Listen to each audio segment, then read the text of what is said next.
નમસ્કાર મિત્રો, જય માતાજી, જય માં સોનલ, જય દ્વારકાધીશ. હર મારા બોલવાથી કાંઈ ગુજરાતભાઈની કે અથવા ઈશ્વરદાનભાઈ આખા પરિવારની કંઈક લાગણી દુભાણી કે મારા શબ્દોથી દુઃખ થયું તો હૃદયથી માફી ચાહું છું, મારી ભૂલ ગણાય.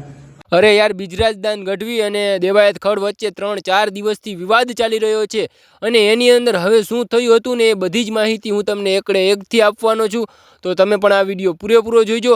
તો મિત્રો, હવે આપણે આજના વિડીયોની વાત કરીએ ને તો હવે 2 વર્ષ પહેલાં બિજરાજદાન ગઢવી અને દેવાયત ખવડને કાંઈ લપ થઈ હશે.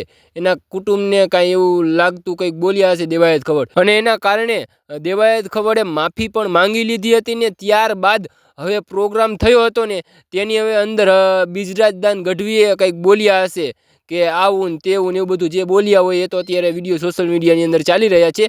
પણ ત્યારબાદ હવે દેવાયત ખવડનો પ્રોગ્રામ થયો ને ત્યારબાદ દેવાયત ખવડે પણ હવે રિપ્લાય આપ્યો, સામે જવાબ આપ્યો કે મોરો આવી જવાનું ને આમ કરવાનું ને તેમ કરવાનું. એવું દેવાયત ખવડે લાઈવ પ્રોગ્રામની અંદર કર્યું અને એના વિડીયો પણ અત્યારે સોશિયલ મીડિયાની અંદર ચાલી રહ્યા છે. પણ હવે ત્યારબાદ બિજરાજદાન ગઢવીએ પણ જવાબ આપી દીધો છે દેવાયત ખવડને, અને હવે દેવાયત ખવડ પણ લાઈવની અંદર જવાબ આપવાના છે. પણ મિત્રો, હવે આગળ શું થશે એ તો નથી ખબર, પણ હવે આની અંદર કોણ સાચું છે અને કોણ ખોટું છે એ તો હજી મિત્રો સામે નથી આવ્યું. અને મિત્રો, હવે આપણે વાત કરીએ ને તો અમારી ચેનલની અંદર નવા આવ્યા હોય ને તો જરૂરથી એક સબસ્ક્રાઈબ કરી દેજો, અને લાઇક ન કરો ને તો ચાલશે પણ કોમેન્ટની અંદર જય દ્વારકાધીશ જરૂરથી લખી દેજો. જય દ્વારકાધીશ લખવામાં તમારું કાંઈ નથી લૂંટી જવાનું, અને જય દ્વારકાધીશ લખવામાં 1 મિનિટનો પણ સમય નથી લાગતો.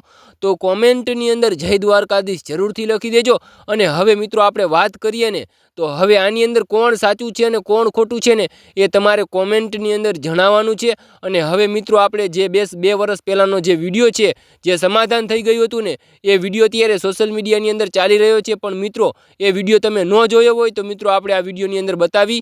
તો મિત્રો, તમે જોઈ લો આ એમનો વિડીયો.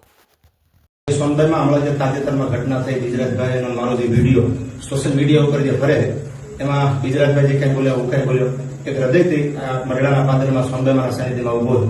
કારણ કે ઈશ્વરદાનભાઈને અને ચાવણ સમાજને મારા શિરોમાં માન્યા છે અને જીવિત હું માનવાનો છું. ત્યારે મારા બોલવાથી કાંઈ બિજરાજભાઈની કે અથવા ઈશ્વરદાનભાઈ આખા પરિવારની કંઈક લાગણી દુભાણી કે મારા શબ્દોથી દુઃખ થયું તો હૃદયથી માફી ચાહું છું, મારી ભૂલ ગણાય. અને ચારણ સમાજ પણ મારા શિરોમાન્ય છે, ઈશ્વરદાનભાઈ પરિવાર પણ મારા શિરોમાન્ય છે.